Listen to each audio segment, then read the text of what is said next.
Hello everyone, कैसे हैं आप सब। मैं आशा करता हूं आप सभी हमेशा की तरह बढ़िया होंगे और मजे में होंगे। तो एक बार फिर से मैं गुमनाम सर और आप सभी का बहुत बहुत स्वागत है आपके अपने चैनल गुमनाम केमिस्ट्री शायर में। तो बेटा आज 7 से 10 मिनट स्पेशल में हम क्लास 11 चैप्टर 1 चल रहा है रसायन विज्ञान की कुछ मूल अवधारणाएं और इसका वीडियो नंबर 12 है। और आज हम सीखने वाले हैं मोल प्रभाज के बारे में। देखो समय बर्बाद नहीं करूंगा क्योंकि क्लास बहुत ही कम टाइम का होता है और ज्यादा आपसे कुछ नहीं कहूंगा, बस इतना करना है आपको। इसके पिछले वीडियो यार जरूर देख लेना जिससे आप क्लास 11 की अच्छे से पढ़ाई कर सके। तो चलिए फटाफट से बिना समय को खराब करते हुए वीडियो को स्टार्ट करते हैं। तो देखो बेटा यार आपको मोल प्रभाज सिखाते हैं। देखो मोल प्रभाज सीख लेंगे। मोल प्रभाज सीखने से पहले यार मैं इतना कहना चाहूंगा, देखो वीडियो को यार कट कर मत देखा करो यार। 6 से 7 मिनट का 10 मिनट से अंदर ही अंदर का वीडियो होता है अपना। उतने मिनट में यार अगर आपको एक टॉपिक अच्छे से सीख जाते हो यार, पता ये बहुत ही बड़ी चीज है कि टॉपिक को सीखना, पढ़ना नहीं सीखना।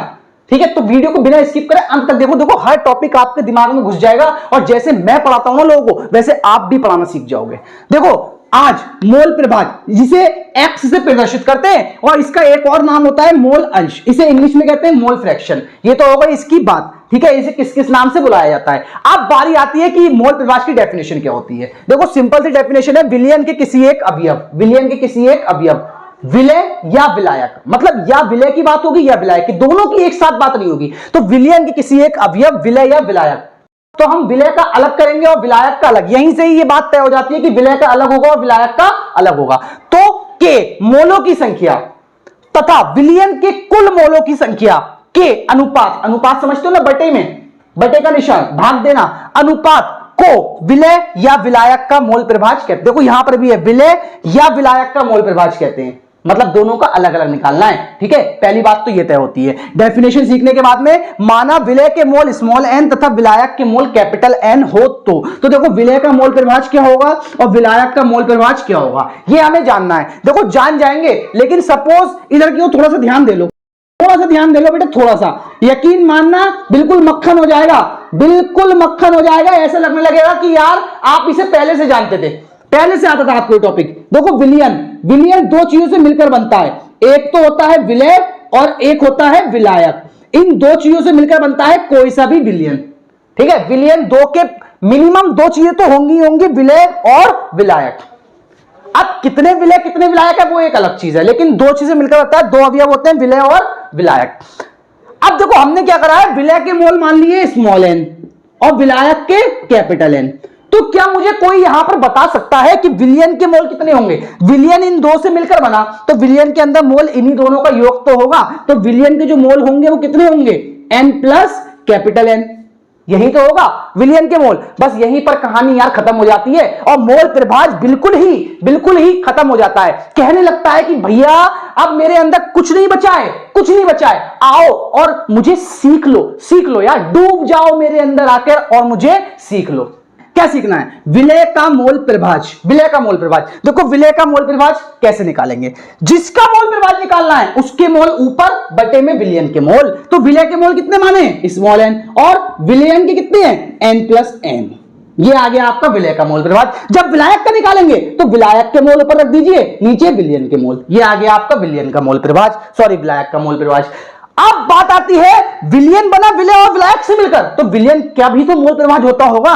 तो विलयन का मोल प्रभाज जो होता है ना वो हमेशा ही होता है 1। इस बात को दिमाग में फिट कर लो और कभी मत भूलना विलयन का हमेशा 1 होता है। तो आप पता है क्या कर सकते हो, आप अगर विलय या विलायक में से किसी एक का मोल प्रभाज निकाल लेते हो तो दूसरे का खुद ब खुद आपको पता चल जाता है, खुद ब खुद पता चल जाता है। सपोज मैंने बोला कि विलय का मोल प्रभाज 0.25 आया, 0.25 आया, तो क्या आप विलायक का नहीं निकाल सकते यार। विलायक का ऑटोमेटिकली 0.75 हो जाएगा, क्यों, क्योंकि 25 में 75 अगर जोड़ दो 0.25 में 0.75 जोड़ दो तो कितना बनता है, 1 बनता है, बनता है नहीं बनता है। तो बेटा ये आपका मोल प्रभाज हो गया है। अब जरा इस मोल प्रभाज को आप अच्छे से लिख लीजिए। मैं साइड हो जाता हूं, फिर अभी कहानी खत्म नहीं हुई है, जाना नहीं है किसी को, जाना नहीं है, अभी कहानी खत्म नहीं हुई है। अभी हमें इसका वीडियो जरा इसके न्यूमेरिकल सीखने हैं, ठीक है। तो फटाफट से यार आप इसे नोट करो, फिर इसके न्यूमेरिकल सिखाते हैं। देखो बेटा ये रहा आपके सामने स्क्रीन पर क्वेश्चन। 92 ग्राम C2H5O है जिसे एथिल अल्कोहल कहते हैं को 36 ग्राम जल में घोलने पर एथिल अल्कोहल तथा जल तथा जल का मोल प्रभाज ज्ञात कीजिए। निकाल लेंगे ना, निकाल लेंगे। कैसे निकालेंगे देखो ध्यान समझो। देखो सबसे पहली चीज तो हमें अणुभार की जरूरत पड़ेगी, क्योंकि इन सवालों को हल करने के लिए एक फॉर्मूला आपको याद रखना है, मोल बराबर जो होते हैं ना, ये होते हैं ग्राम बटे में अणुभार। अगर आपको डायरेक्ट मोल दिए जाते हैं तो आप निकाल सकते हो, लेकिन अगर नहीं दिए जाते हैं तो हम निकालते हैं ग्राम बटे में अणुभार से। देखो यहां पर ग्राम में मात्रा इसकी भी दी है और ग्राम में मात्रा इसकी भी दी है, तो हम क्या करेंगे, सबसे पहले हम निकालेंगे मोल। ठीक है, मोल निकालने से पहले हमें चाहिए अणुभार, किसका, दोनों फॉर्मूलों का। तो हम निकालेंगे C2H5OH का अणुभार। ठीक है, और इसके बाद में जल का फॉर्मूला क्या होता है, H2O का अणुभार। देखो दोनों का अणुभार निकालेंगे। अणुभार कैसे निकालते हैं, अणुभार निकालने के लिए बेटा आपको परमाणु भार पता होने चाहिए। मैंने बहुत बार बोला है, टॉपिक कोई सा पढ़ो, परमाणु भार बहुत जरूरी है। इसके ऊपर मैं बहुत जल्द एक वीडियो आपको लाने वाला हूं, माइनस लेवल केमिस्ट्री में सिखा दूंगा यार, सभी तत्वों के परमाणु भार सिर्फ 5 मिनट के अंदर याद करवा दूंगा। अब देखो क्या करना है, यहां पर कौन कौन सा है, कार्बन, हाइड्रोजन, ऑक्सीजन। तो कार्बन, हाइड्रोजन, ऑक्सीजन, कार्बन का होता है 12, H का 1, O का 16। इसकी मदद से हम अणुभार निकाल लेंगे। देखो इसमें कितने कार्बन है, 2, तो 12 दूनी 24, 1 का 12 भाई, 2 का 24, H कितने, 5 और 1 6, 1 का 1 तो 6 का 6, और O कितना है 1, तो 16, टोटल हो गया 46। ठीक है, H2O का निकालिए, 2H का 2 और O का 16, तो इसका हो गया 18। अब इतना होने के बाद में हम क्या करेंगे, हम निकालेंगे C2H5OH के मोल, और मोल के लिए फॉर्मूला क्या लगेगा, ग्राम बटे में अणुभार।